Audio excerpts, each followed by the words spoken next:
morning, good afternoon, good evening, wherever you are, and welcome to Freethought Hour. Now, I have a number of guests over the years going back, in fact, to my victims, to my show. Excuse me, I've got a cold, so there will be coughing. And tonight I've got a very interesting one because he's sort of in the closet. And some of my guests have escaped from the closet, previous guests. Some of them are still in their faith. But this one, he's out of his faith, but still in his closet. Let's talk to him and find out what that's all about. Welcome to the Lone Skeptic. Hello, Lone. Can I call you Lone? Sounds good to me. Well, how the devil are you, Lone? I'm doing good. Just a nice Saturday. Was it now? Afternoon, evening, whatever it is. Afternoon where you are on the East Coast, I think. Evening where I am on the South Coast of the UK. Yeah. So the first question I always ask my guests is, how did you get to be the man you are today? Because people like to know a bit of a story, some background. We're suckers for narrative. Sometimes, and I regret this, being an ex-science teacher, sometimes we think narrative is more valuable than evidence. So it's definitely an interesting journey from my perspective. My first memories are of being in church, and like everything that I know from when I was very young, it all revolves around the specific Christian sect that I was in. I was raised using the walled garden approach, which for those that don't know, basically it's the idea that you never let any knowledge, any friends, any kind of influence come upon your kid or whatever it is, unless it supports the viewpoint that you're proposing. You see it most commonly in fundamentalist sects, although obviously it can apply to any ideology, atheistic, theistic, whatever it is. So which sect were you in? So it was Independent Baptist. Oh, right. Yes, I know a bit about them. In fact, I have had in the past a personal friend, a pastor of, what did he call himself? The New Biblical, I don't know, some small category of baptistry, because the Baptists have a number of I forget how many, but it's hundreds.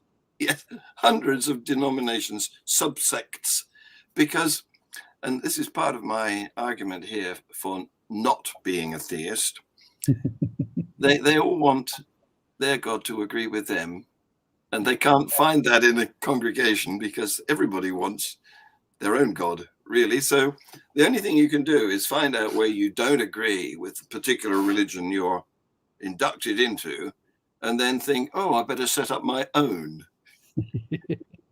Pretty much. Yeah. Sorry, I interrupted you. Go back to where you were. You were born at a very young age, I think you were telling us.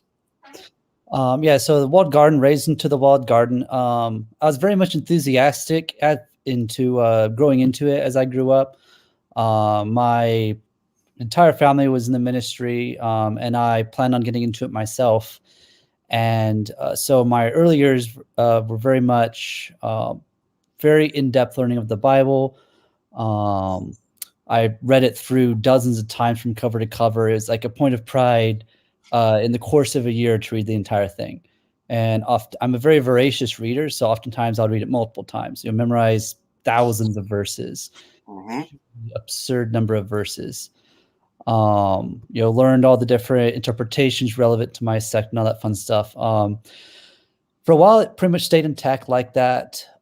However, as I got older and I started getting into my very early teen years, the problem with the walled garden approach is that it's very easy to break if you don't carefully keep that wall intact and watch how you keep it intact. And that's kind of what happened with me. So the earliest memory I have of where that wall really started cracking was, as I mentioned before, I'm a voracious reader, and I like to read pretty much anything I can get my hands on, especially back then. I don't read books per se as much anymore. Mostly it's just reading on the internet, articles, journals, stuff like that.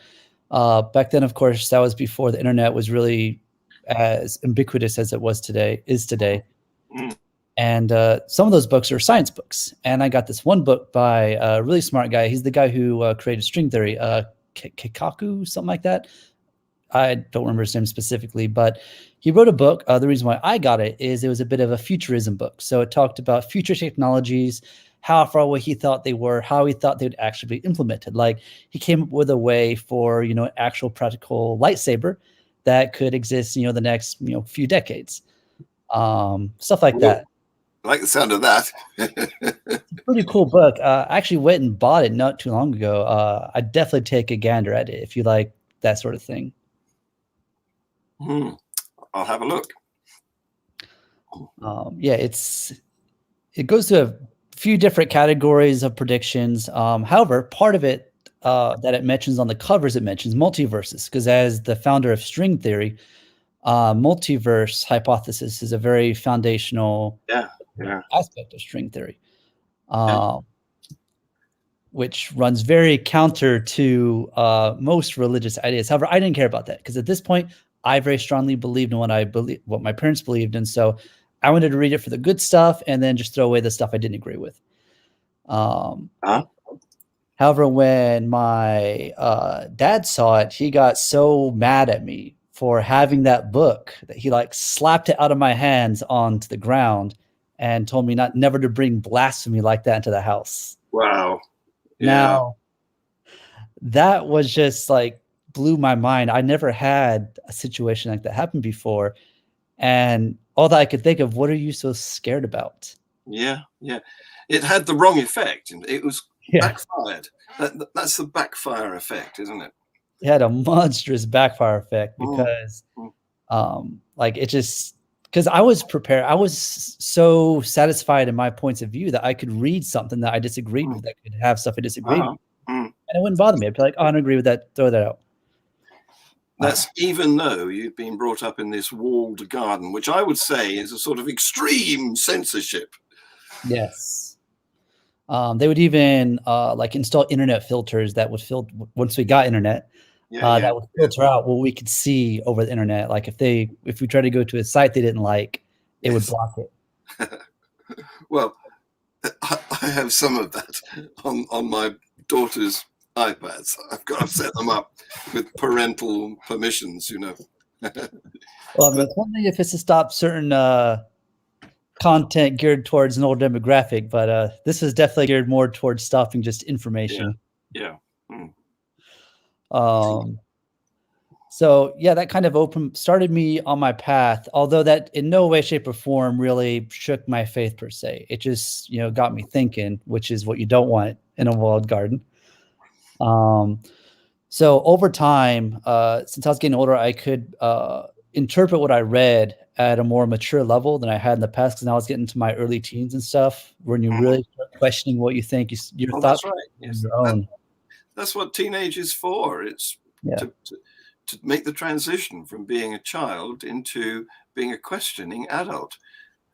And this is what some religions try to guard against, because, of course, once you become a questioning adult, you can't be so easily controlled.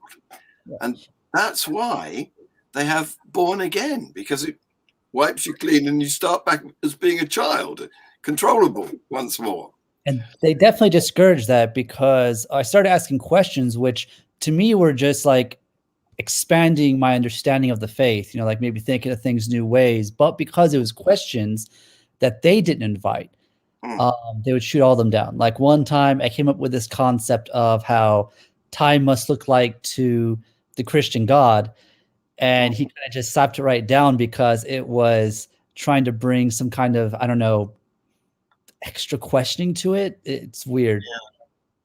Trying to force some scientific framework onto, that's unthinkable, isn't it, in the mind of a fundamental Christian? It wasn't so much a scientific framework. It was just trying to, a different way to, I guess, imagine it. Yeah. See it from God's perspective instead of just from a human's perspective. Yeah. But it was little things like that because I'm very detail oriented with things like that. Uh-huh. And I notice little things. You can't get those little things past you. You do little things like that and be like, that's interesting. Yeah, great. So I want to go back to your actual experience. In this walled garden, you obviously you were taken to church. Yeah. So was that a regular? Yes, minimum 3 times a week. Whoa. Multiple, like Sundays, we would spend a large amount of Sunday at church. And then it would be Wednesdays as well. Oftentimes Saturday, we'd act like we're Jehovah's Witness and go door to door. Whoa. Yeah. And a door knocker. Yeah, that's an active missionary. Yeah. For so okay. You weren't Pentecostal. We hated Pentecostals. Oh, right. Yes. No speaking in tongues for you then. Oh, no. None of that business. And I actually heard an interesting perspective on door-to-door knocking, which I think might accidentally apply as to why they do it without realizing it. And that's that people think, I imagine, that when you go door knocking, it exposes you to other points of view. But that's not really what it does. Most people, when you knock on their door, unless you find someone like me who's like, oh, yes, come on in, let me discuss all your stuff with you. I've done that. Yes. Unless you have something like that, they're probably going to be like, they don't come back though. Yeah, no. Once you've kept them for 2 hours and explained why they're wrong, they don't want to come back. I think they put a black cross on your door as they leave. So. And so what I think it actually does is most people, when you knock at their door at 6 or 7 in the evening, they're not going to be friendly to you. They're going to be quite irritated with you. Yes. You're bothering their family time. And so what it actually does is what's so powerful for these fundamentalist sects is a persecution narrative. You have to see everything is against you. You can't trust the media. You can't trust those evil scientists with their evolution.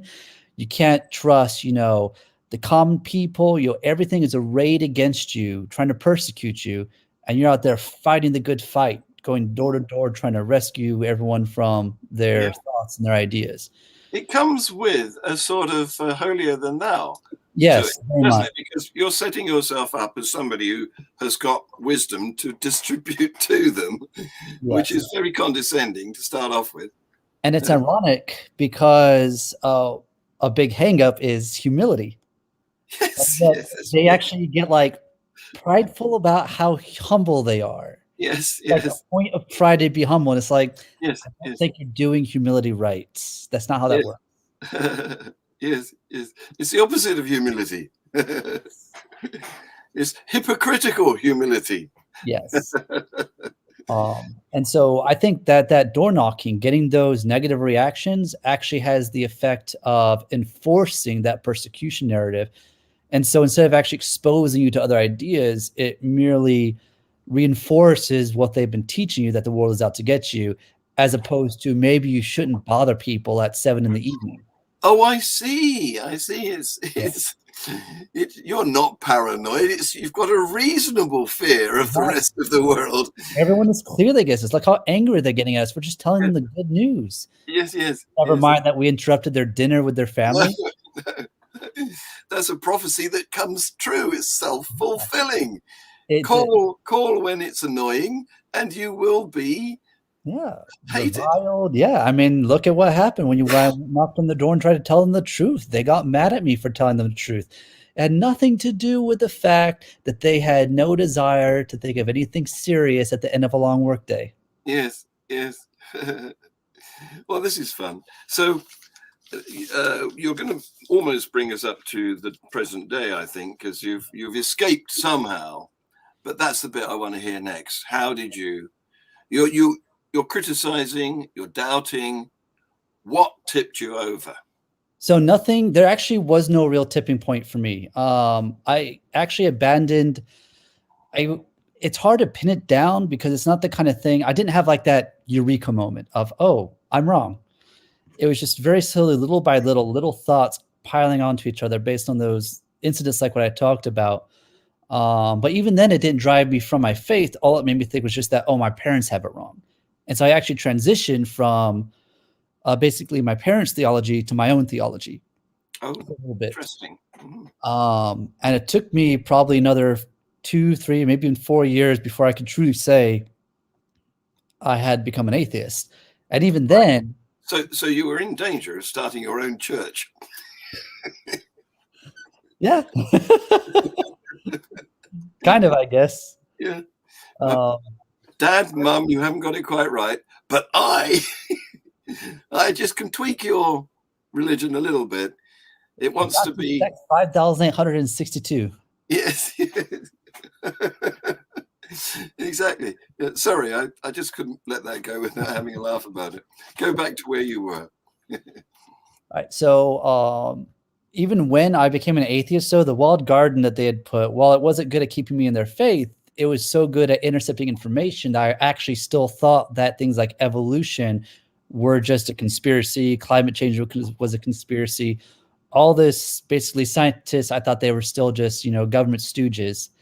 And it took me another few years before I could say I finally had fully left that walled garden and had actually struck out on my own. And I basically had to rebuild my worldview from scratch, which was interesting. Wow. That is interesting. And it's something that I've got this scrappy piece of paper here with suggestions on it for me to question you about during this conversation. One of which is, what's the difference between a skeptic and a conspiracy theorist? And you obviously have some experience and expertise in that area.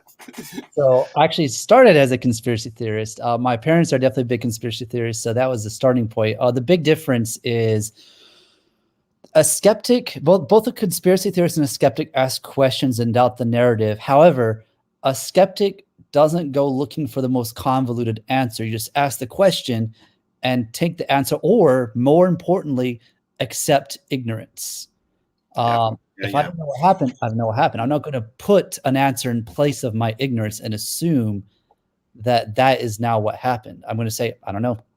Yeah, exactly. I'm giving you a big thumbs up. If there was some way of making you an award on here, I'd be doing that. But maybe I'll make a banner for you. Special award for Lone Skeptic. What should we call you? Not a conspiracy theorist. Okay, give me a minute. I'm struggling with my thumbs to try and write this now. Whenever I'm online, it's my typing goes haywire. This is the Not a Conspiracy Theorist Award.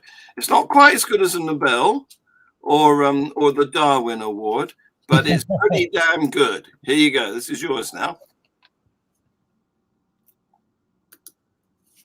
Yay! Right, so sorry, I'm messing you about. This is the black female atheist, who I thought was Esther, but I mixed up.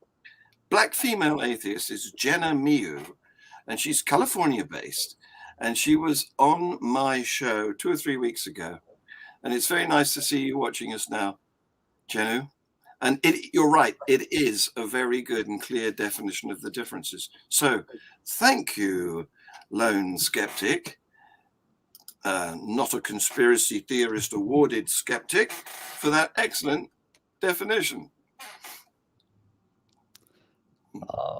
But yeah, my parents are definitely still on that road, and we get into arguments over that stuff. I've actually just recently COVID vaccine. So my parents are definitely down the rabbit hole with that stuff. And one of the points they brought up, I think I debunked in like 5 seconds when I was talking to them. I was like, did you not even try? Did you just listen to, I don't know, Breitbart or Hannity or something and just assume that they were correct? Did you never just look this up yourself? Yeah. Well, there's so many now. In my Global Atheist News, which has just been live streamed prior to this show, almost every week I have to report on a new televangelist or mega church pastor who has been an anti-vaxxer and has either in the last week died of COVID or it has had to admit that he's got it. The most recent one was this guy, Fuerstein. I can't remember his first name, but I've seen him before. You yes, see him? I know exactly what you're talking about. He does a terrific rant on, you don't need masks, you don't need the vaccine, you've got Jesus. Now, he was supposed to turn up to deliver a sermon at a church some distance away, and he had to phone in sick, and he gave the reason as, I've got COVID. It's not funny, really. If he's not being protected, he could be suffering. So I'm not really laughing at him. It's just the mindset, really. Yeah. And yeah, it definitely gets old. Like I work with people who are like that, who I'll try and educate them as best I can as a layman. And like one person I was talking to the other day, and he just shut down. He's like, I don't want to discuss it.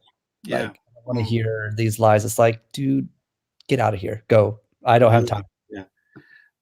There's a nice open-minded fellow. Yeah. Yeah. So also on one of my Facebook groups, I've got a number of Facebook groups, and one of them is called Worthing Skeptics, because that's what we did before lockdown. We met in a pub, and I led the event and organized some interesting speakers who we then had a Q&A with afterwards. But one of my Worthing Skeptics online members is an anti-vaxxer, and I keep trying to get him to take a vaccination, because these people are not just inconveniencing themselves, they're offering an opportunity to host a virus that can't survive without us, and giving it a chance to mutate into something worse that the vaccines might not beat. It's very mean. And I did a 5-minute video rant on this, which I won't include in this program, but it's in my Freethought Productions channel, so you can have a look at that if you're interested. Yeah, I was having a debate with someone at work again, not the same person, different person, who's a little bit more open to debating stuff. Yeah. And I kind of touched on that, where to me, one thing that I've recently adopted, because as I've gotten older and older, I've gotten more and more leftist, more and more socialist, kind of like a reverse of the normal trend of all that. Normally you get more conservative as you get older. And one thing that I've come to really appreciate and dive deeper into is the social contract and what it entails, and your responsibility as a member of society. And that is that, like, yes, individual freedom is good and all, and I will never be against it. Like, for example, one thing I'll always trumpet to any Englander is, yeah, you have nothing on our free speech laws. Little America there. Okay, you've got some very strong free speech laws. We have some pretty strong ones too. In fact, some years ago we arrested Abdul Hamza for giving out hate speech in his mosque to a large congregation of Muslims. We arrested him. He was sentenced to 7 years in jail. Meanwhile, the Americans discovered that we'd arrested him, and they said, give him to us, because he'd committed some similar offenses in the USA. And so we extradited him, is that the right word, to the USA. And there, your court gave him life. So free speech laws are good things. Oh, while I think of that, incidentally, in Finland, which has very similar free speech laws and protection against hate speech laws, where your free speech doesn't include being allowed to incite harm against others. I would say there's a difference between that and hate speech, though. I'm actually against hate speech laws. Oh, interesting. That's what I meant when I meant that our free speech. Oh, I see. In America, the Supreme Court has ruled multiple times that as long as it doesn't directly incite violence or harm, like yelling fire in a crowded theater or something like that is a common used example, In America, that is protected speech. Interesting. Could be worth studying a bit deeper into that. Let me just finish telling you this Finland anecdote, because the European countries have pretty much the same anti-hate speech laws. Yeah. Free speech, but not directed against, not encouraging people to harm others. So this has been used in Finland to take a case against Christians, because Finland is largely an atheist country. Yeah, it's largely an atheist country, and some of the activist atheists have taken to task a woman who is one of their MPs for writing a book on the Christian view of sexuality and marriage. Yes, I remember that article in the news. Yeah. She wrote this book 7 years ago, and it's anti-homosexuality. It's homophobic, which of course you can't do now. So there is now running a case in Finland taking Christians. It's the woman and her husband, who is actually a pastor and a lecturer in theology at one of the universities there, is taking the two of them to court for hate speech, for delivering what is effectively the biblical message. Watch this space. If they get prosecuted, and it could mean jail up to, I think, 4 years, that ball is going to roll around Europe, possibly across the Atlantic. Oh, yeah, y'all can keep it over there.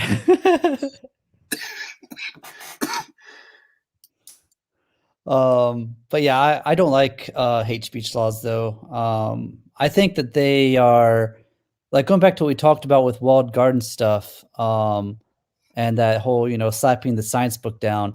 The problem is when you have those kinds of laws, yeah, it feels nice to have them, and the emotional side of me is all for it, because I'm very, I was raised in a very homophobic household. Yeah. The only phobia they didn't have was, ironically, racism.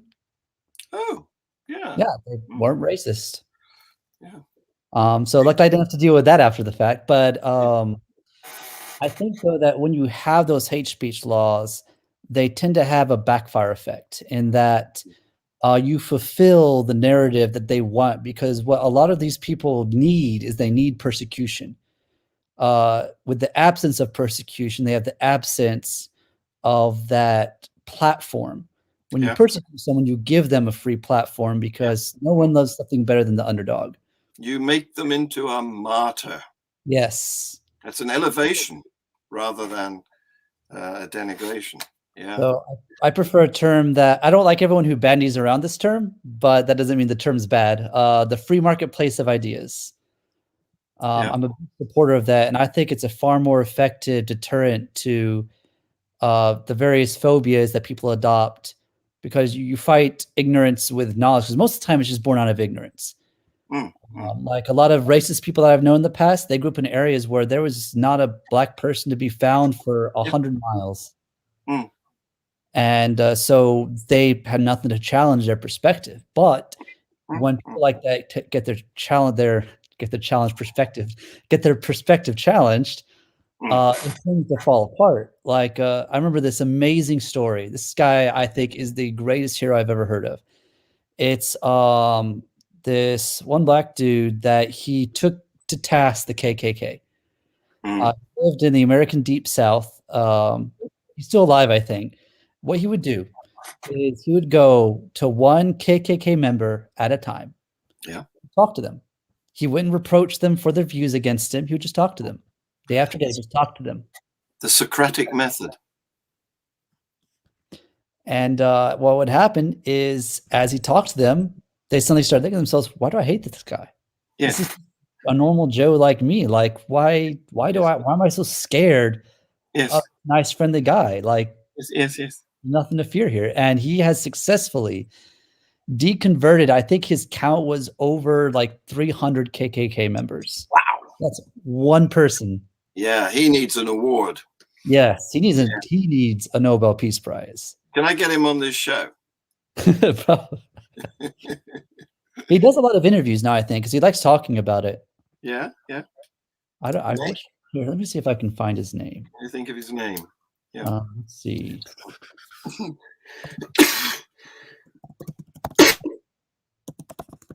Deconverts KKK. Sorry about the coughing. I can't mute my microphone quickly enough, it turns out. Daryl Davis, and it's over 200. Daryl Davis, right? Davis. Yeah. And he's KKK converter. Well, deconverter. Yeah. That's probably a better word. Yeah. Well, more power to his elbow. Yeah. Now, the only thing about that approach, though, is it's a lot harder. Like, it's a lot easier to say you're not allowed to say those bad things than to convince someone. And that's really where it comes down to. But people don't like being told. No. Being told is, you can accept it when you're a child. But once you've gone through puberty and become an adult, then you find it very difficult to be told anything, because what gives that person the right to do that? That's the genius of what he did, though. He didn't tell them. He never connected on their racism. He just talked to them like people, and he basically just gave them exposure to the different. Yeah. Someone that's not the same skin color as them, and that was enough to get rid of fear. It's not quite the Socratic method, because I was talking about that to I've been interviewing some street epistemologists, but he doesn't do that. He's just presenting himself with his black skin as a normal person, and that's enough. And that's enough, because they're just scared. They're fearful, and fear breeds phobias. Yes, yeah. But once you get talking to the guy, and you can see through the color and see that, he's got kids and parents and friends, and then what is there to fear? Yeah, it's cool, because whenever they deconvert, he has like a tradition, and they started it, where they give him their old KKK robe. Oh yeah, right, because he's got a wardrobe full. Yes, he has a very thick wardrobe of KKK robes. Wow, that's brilliant. At one point, like, his peak accomplishment is, I want to say, he deconverted one of their grand wizards. Wow. So, like, the very highest person in that organization. Yeah. He just talked to him. And he's probably still slightly racist. Like, it's not a way to make someone not be racist. That's something that doesn't really go away once you're that old. You can stuff it down, but that's just, it's so built in by then. Yes. But they're making the effort, though, not to be racist, which in my opinion is what matters. Because what matters is they won't transmit that. Yes, that's right. Yeah. Because they're too far gone, but their kids don't have to be. No. And that's the thing we must stop, the generational transmission. Because, and the churches know this, because they want to get our children young and indoctrinate them so that they've got the next generation already. It's a big thing here in the UK, because throughout the last century, the 20th century, we've got an established church over here. It's really stupid, because we're more than 50% atheists, and yet officially it's not a secular country. Ludicrous. Anyway, the established church, parishes everywhere. The whole country is divided up into little portions called parishes, each of which has a church and a priest, or vicar, we would call him, or some sort of clergyman.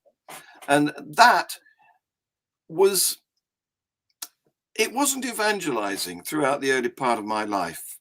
It didn't need to. After all, it's an established church. It's already got the privileges, and it gets to do the coronations, and there's 22 bishops, every permitted, unelected, in the House of Lords, our Senate. And so what reason was there? They didn't do door knocking, they sat in their churches and they expected people to come. And gradually the people who came died off. And so if you want a church for any purpose, there's lots available here on the market for next to nothing. That's funny. Yeah, but this century, we've now got a new Archbishop of Canterbury he's seen this as a problem. He's seen that, I imagine ooh, so. yes, yes, yes. And so he's got himself a new Archbishop of York, and together they're much more evangelizing than previous ones. And so they are spending millions on trying to get into our schools and in youth movements, targeting the young again, particularly into universities, and it's not working. I'm pleased to say that the money they're spending on this project is not having the effect they desire. So we're dealing with a similar problem over here, actually. Obviously, it didn't come from the point of view of an established church. Mm. Thankfully, America never had that crime against humanity. Yeah. Mm. But the evangelicals are an extremely powerful lobby group in the United States. And the fundamentalist sects of Christianity and whatnot generally align themselves with evangelicals. And so it creates a really powerful, very dedicated lobby group. And in some states, so what a lot of people don't understand about America is that we don't have a federal school system. No. Yeah. Our school system is established state by state, and so is our police system. Like, people don't understand the United States, in a lot of ways, doesn't operate as a single country. We're essentially, yes, for the most part, 50 separate countries. Yeah. In fact, in most cities, the school system is city-based. Yeah. Depends on the size of the city, but it's not even state-based. It's just there's a local city tax and appointed. Can't remember the name of it. It's some sort of committee, but that's not the name that's used. I forget the name. But yeah, it's all like that, and it's all based on local property taxes, and local property taxes paid to the local school district. Yeah. So there's actually a really good documentary on Curiosity Stream, I think. That's about the State Board of Education in Texas. And what they do is these Christian lobby groups, they infiltrate these education boards. They have people appointed to them who like what they say, and then they change history. They'll erase uncomfortable things. Like, I'm a big fan of Thomas Jefferson. I'm a massive history nerd. Thomas Jefferson, probably my favorite founding father, but Thomas Jefferson had slaves. Yeah. Unfortunate thing. I can't, change history. He had his dark side, unfortunately. Yep. What they do, though, is they might mention Thomas Jefferson and then never mention he had slaves. So that is the good side. So they give this narrative of American past that is almost nauseatingly positive, where it's like, no country does this kind of thing. Countries do a lot of bad stuff. Yes. How can you appreciate where we've gotten if you don't appreciate the bad that happened on the way? Yeah. It's obnoxious cherry picking. Yes. To whitewash their heroes, isn't it? And as a major, because my passion is history, it's not atheism or even skepticism. Above everything is history. Yeah. Oh, that's interesting. And it irritates me to no end because I love nuanced history. I love discovering either the way that a bad person was good or the way that a good person was bad. Yeah. I deliberately throw those monkey wrenches out there just to mess with people's perceptions and be like, oh, well, what about this? And they won't understand what to say because they're used to just a singular narrative that's too simplistic. Yes. Because people aren't that one-dimensional. No, they're not. Good. Every single human has been bad. But they're presented through a filter by somebody who's got their own propaganda message to put forward. Yeah. And so they've been doing that a lot in the U.S., though, where it's not quite they've been trying to get religion in schools as well, but they haven't been as successful at that here, because since we have that very strong separation of church and state, they have a major constitutional hurdle they'd have to get through to do that. They've had a go. They had a go not very long ago. They've had a few goes. Yeah. There was back in the 1920s, and then again in the 1980s, was it? And where was that? In probably the 50s as well, because that's when the Eisenhower administration put God into all of our anthems and stuff. Yeah. I'm thinking of the ideas. First of all, creationism was knocked out by the federal government, Yeah. but then they came back as ideas, intelligent designers. Oh my You word. remember them? Yeah. So that's actually what I transitioned to when I Oh, became an atheist. interesting. Yeah, interesting. Obviously, I didn't believe a God did the designing. I believed it was and that was also my late term Christianity was an ID. And I believe that maybe aliens had designed stuff or something. Oh, yeah. But yeah, those people And then are got in their spaceships and disappeared off again. yeah. Those people are incredibly deceptive though, because they paint themselves as being like a secularization of the YEC worldview, young earth creationist worldview. Yes. But the reality is they're not. They're just hiding behind a title. They are very much through and through YECs. Yeah. Well, they were exposed, weren't they? Yeah. I'm trying to think of the school district name. It's got an interesting name. There was a big court case, and people like Lawrence Krauss were advisors to the defense, because the defense was trying to make out that ID was creationism, which of course it is. It's creationism by a back door, really. And that's what they were trying to do. They were trying to sneak under the law which banned creationism. And of course, the big giveaway was the fact that one of their textbooks, which was originally published as a creationist textbook, they had gone through it using a search and replace software, and they'd replaced all the words creationist with intelligent design proponent. But unfortunately, one of the replacements was imperfect, and it was printed as C design proponentist. So obviously they'd stuck a bit of proponent into the middle of creation. And what a giveaway. They lost the case on that. Yeah, they're not the smartest people. Well, that's probably not fair. Some of them probably are smart, but by and large, they're not the smartest people. Yeah, well, there's Michael Behe and Stephen Mayer. They're pretty smart, but I'm suspicious. I'm suspicious of their motives. Yeah, so it's a weird hypocrisy in the fundamentalist sects in the United States is that they outwardly, and they'll teach their kids this, they hate lying and deception, that sort of thing. But there's this weird undercurrent where, because there's a verse in the Bible that they'll use that it tells Christians when they go out to be wise or to be harmless as doves and like subtle as serpents or something like that. And so that kind of gives them carte blanche to be somewhat deceptive. But because they can always justify it, they don't see it as deception. They see it as just the necessary, like any ideology when they start being deceptive. Yeah. They see it as, the necessary measure that we have to take. Yes. Because after all, if we're saving people, we can justify anything. Yes. Okay, I've got an ulterior motive, but it's a good one. Yeah.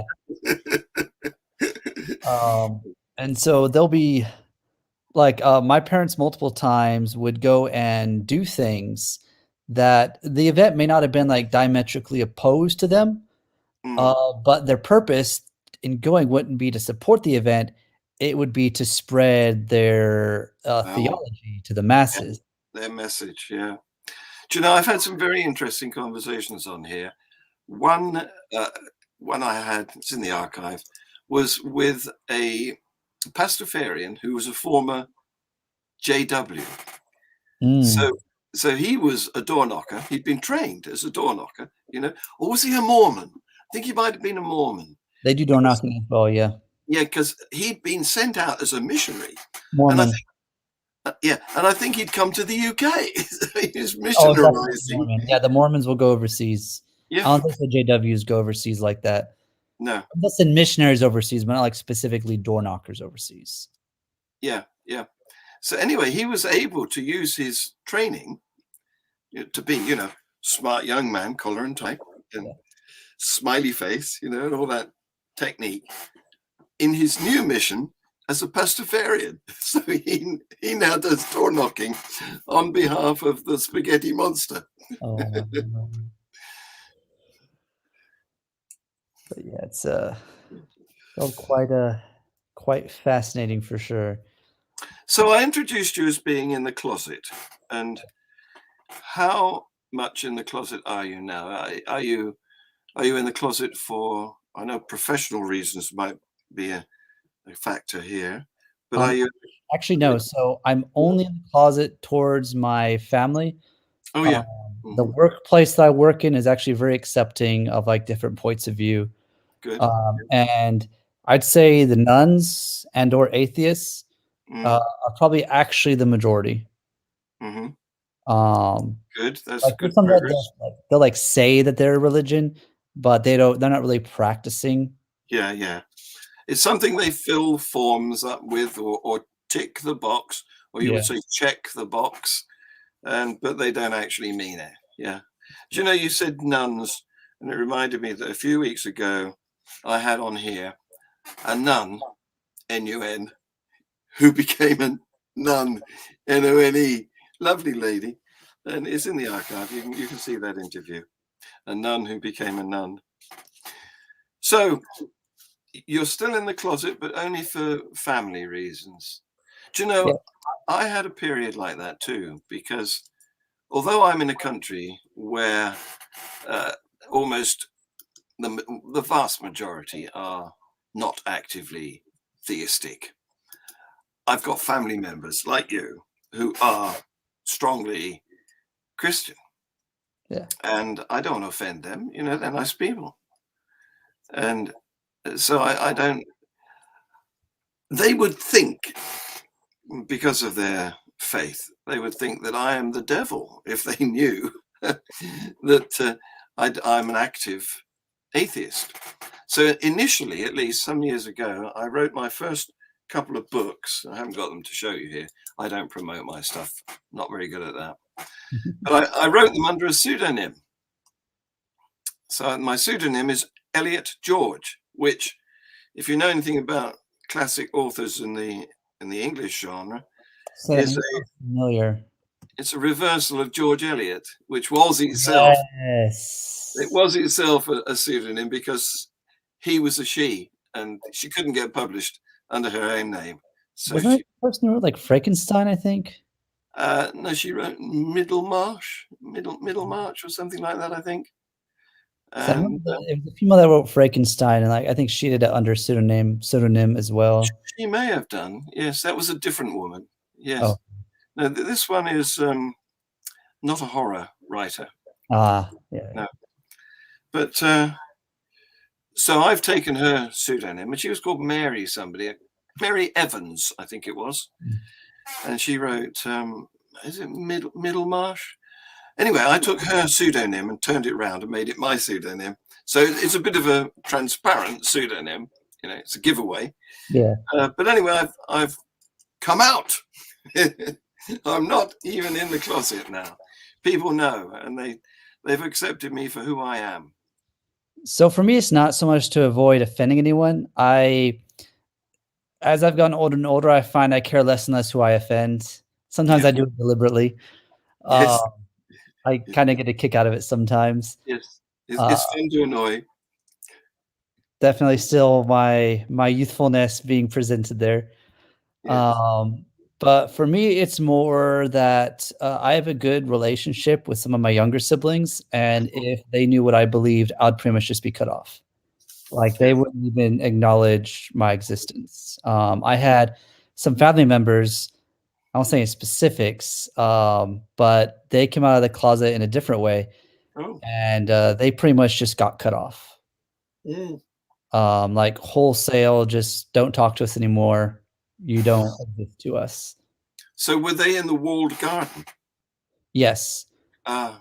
Mm. Yeah, yeah, it's not had a very good success rate. Like in my own family, it only has like of the people who have actually left the house, it's like let's see, 33% success rate. Oh, right. So 66% managed to scale that wall. Yeah. Not a very effective wall. No, Good. not at all. Walled gardens used to be effective back in the day. The problem is it can't survive the age of the internet. No, of course it can't. No. So we're doing a good job here, aren't we? We're helping people Yes. to climb or tunnel over and under those walls. Yeah, because like even when you put like blocks in the way, because I mentioned previously how they would filter out internet content. So it turns out what I've discovered is one of my defining character traits, and I've adopted it as my motto: where there's a will, there's a way. And let's just say internet blockers meant nothing to me. Right. Yeah. Yeah.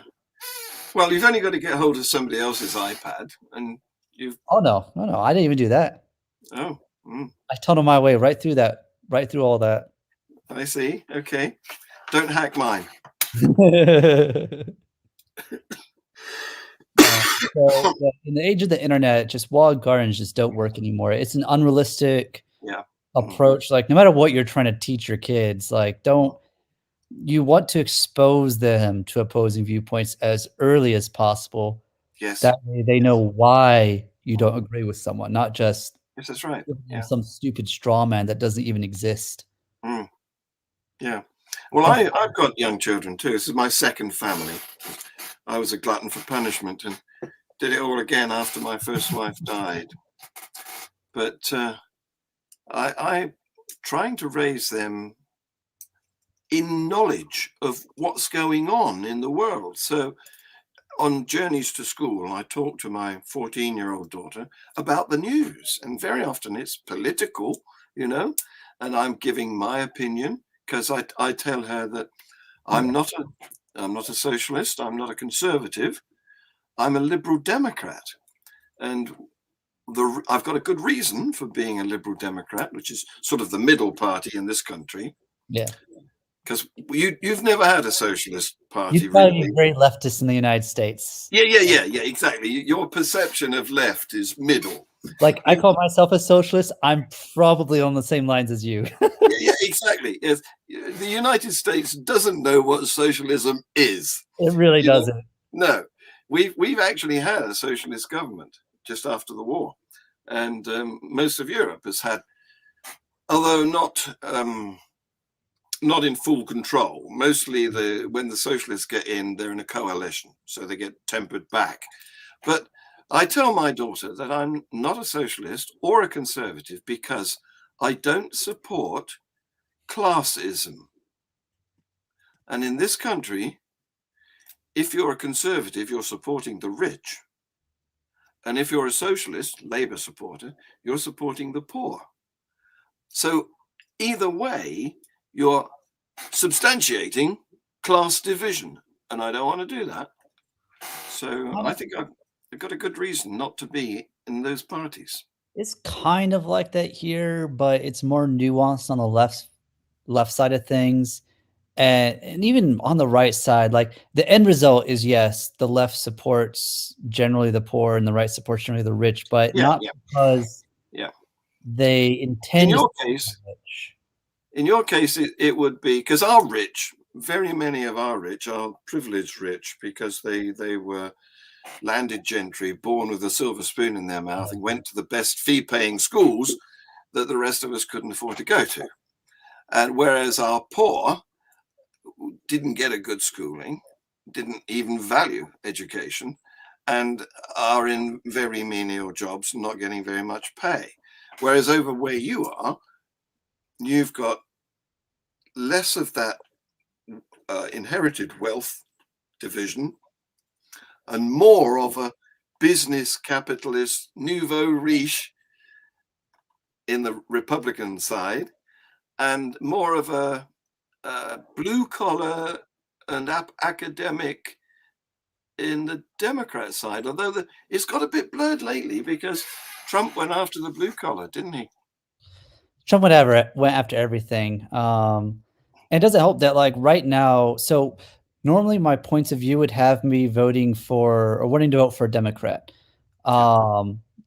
The last election, I didn't. Now, I didn't vote for the Republican either. And the election before that, I actually voted for Trump. Oh, yeah, no. I'm going to get stuff thrown at me. In my defense, after 2 years, I decided I didn't like him. Well done. Yes. But I had a very different reason. I have to defend myself now. Go ahead. So, my reasoning was that when I look at the political dichotomy in the United States, we badly need a soft revolution. Please, not a violent one. I don't want any violence, but we need a soft revolution. We need our parties changed up a lot. Yes. They've gotten very stagnant. Here too. So we need a new electoral system. We need proportional representation. So I don't see it coming from the right, because the nature of conservatism is that it wants to obviously conserve what is. It wants to keep the status quo. No change. Whereas the liberals are usually more willing to change the status quo. So I figured that if the change started on the left first, it could then spread to the right, because they'd have to then evolve to adapt to the left.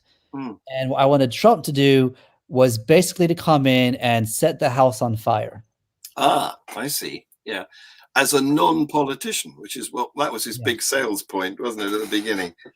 I was hoping he might do some things that I wanted, but the biggest thing is I just wanted him to basically flip the chessboard. Yeah. It was. I can see that being a tempting thing, because he was blackening all politicians as the swamp, wasn't he? And saying that he was going to drain it. Yeah. He just filled it up thicker. He filled it up with his personal swamp. His children. And I didn't mind him too much. Like, I actually didn't mind as much. I didn't like it, but what turned me against him was primarily his response to COVID, as well as him not ever pulling us out of Afghanistan. Because I'm a major anti-interventionalist. Yeah. Well done. Because over here, we look at America and think to ourselves, keep your noses out of your foreign policy is appalling. Just stay at home, Now, I do support American hegemony, but I think it should not be. I think we've made mistakes in the way we've implemented that hegemony. Because the reality is, like, you have to deal in realities, not in ideals. And the reality is that America has an absurd amount of power. And I like the Spider-Man term.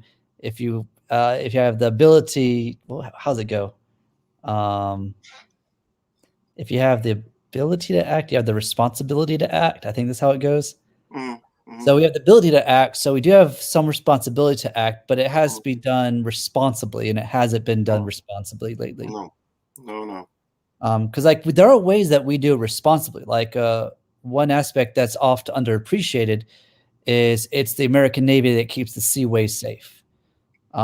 People wonder why our Navy is so big. It's like because we patrol the waterways. Yeah, it used to be the British Navy, of course. That was back in the days of our empire. Yeah, we kind of adopted that mantle. Yeah, but it's not going to work forever, because a ship is such a big target for a missile. It all just depends. Like, there's a lot of nuance and all that. I actually get really big. One of my other passions is military technology and history. And so it depends on what you're fighting. So you have near-peer adversaries, and then you have non-near-peer adversaries. A near-peer or peer adversaries like China, Russia, or most of the countries in Western Europe. Non-near-peer would be like, say, I don't know, name a random country in Africa or Southeast Asia. Yeah. I can tell you, South America. As a historian, you will remember that I can't remember the name of the island, but America invaded one of our islands in the Caribbean. What was that incident? I don't recall an incident like that. I don't think it didn't exist. I just don't recall it. Yeah, no. Well, we can Google it, but we're running out of time. We've chatted here for an hour, and we've had a bit of fun, and we had a small but select audience, and we're over, because I like to keep this to as near an hour as possible. It's called Freethought Hour for that reason, because I don't want my victims to think, oh my God, once we get on here, he's never going to let go. So I'm going to bring the conversation to an end now, Lone. and maybe we'll carry it on another day when after some time has passed and we've got some more things to discuss. But I've found it enjoyable. I hope you have too. It was quite fun conversation. I don't often get to discuss a lot of this stuff, so it's a nice discussion to have. Yeah. It's like being around the pub with your mates, but not, Yeah. I don't know if you do pubs, do you? Do you have pubs near you? I mean, we don't call them pubs here. We just call them bars. But I'm not so much a sit-down bar person. I definitely go for the clubs. Yeah. I see. Okay. Right. Yeah. Well, I'm past the clubs. You'll come to it. Age is just a number. I'll always be in the clubs. I'll be in there with a cane, being like, "Let's do this thing now." Okay. How we did it back in my day. I look forward to that. I probably won't be around. Anyway, next week, for the benefit of the audience that will be watching this when it's a podcast, and you can send your friends here too, of course, because it will become a podcast minutes after we've finished live streaming. For the benefit of those people, next week, my guest is me. We've got a reversal. I've got a guest interviewer, and I'm the victim. Special Christmas treat. But after that, we're going to probably close down for a couple of weeks because it is, the following Saturday is Christmas Day, and the Saturday after that is New Year's Day. So I think people will have other things to do. Anyway, thank you, Lone. It's been great. Take the rest of the day off. It's been nice being here. Nice talking to you. Bye-bye. Bye.